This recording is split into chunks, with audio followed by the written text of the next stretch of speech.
up in the air! Tara, samahan nyo ako guys sa aming house blessing setup. Dito yan guys sa Violeta Village, Tabang, Giginto, Bulacan. Sila yung aming solid client na paulit-ulit na lang nagre-rent sa amin guys. Tara, umpisahan natin sa house blessing setup at naghahanap kami ng spot na magandang pagsasetapan namin guys. Nakakita na nga kami ng spot guys. Tara, isetup na natin ang aming munting sound system.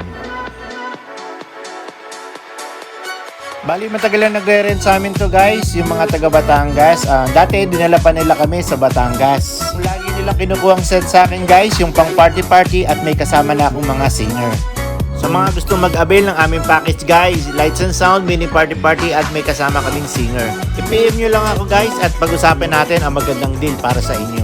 Meron tayong mga package na fit para sa mga magagandang budget ninyo guys. At eto nga guys, medyo malapit na kami sa katotohanan at unti-unti na namin na-set up ang mga gamit namin. Maliit lang yung venue guys, pero ginawa lang namin ang paraan para mapagkasya ang mga setup na ganito.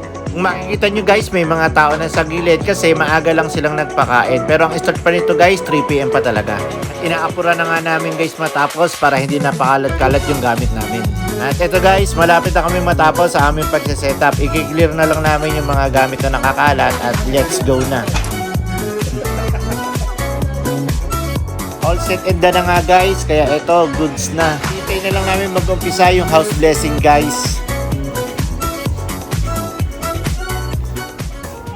At pagkatapos nga palang i-bless ni Father yung bahay at eto, nagpapaagaw ng mga coins. Traditional na ginagawa kapag nagpapa-house blessing, nagpapaagaw ng mga coins. At nag-umpisa na nga sa kanilang set yung aming mga singer. Si G nga pala to, saka si Princess. Tara guys, silipin natin ang mga magaganap sa event na to.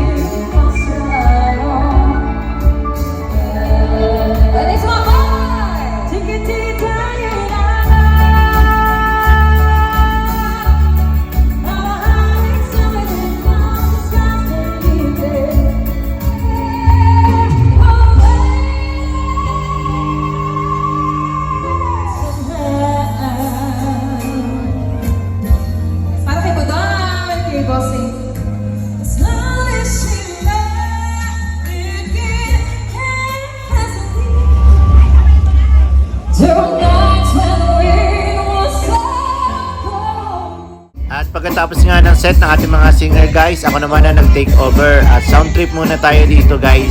At na-spot ko nga guys, binibidyohan ako ni Ate Ami, isang solid sa atin yan, si Ate Ami at napakabait. Dito kasama niya yung kapatid niya na si Ate Normie, solid din niya, napakabait guys. Silang yung magkapatid na taga Batangas at dito sila nakatira sa Violeta.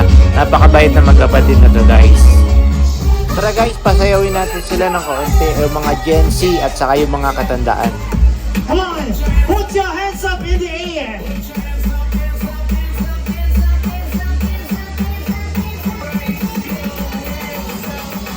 Come on!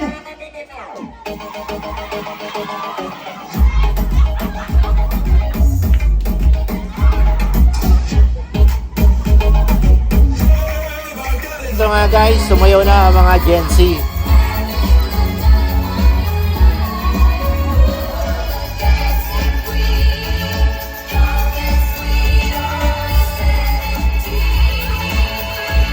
Siyempre guys, papahuli ba yung mga katandaan natin? Eto sila guys.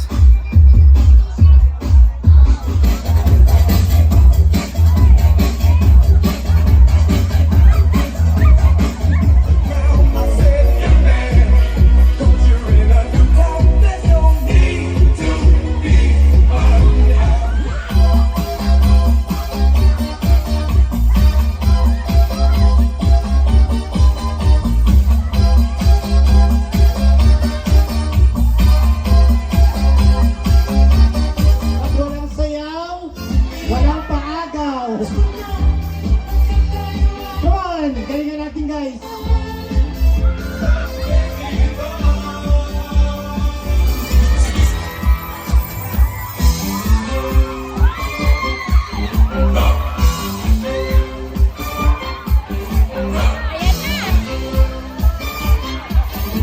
Come on!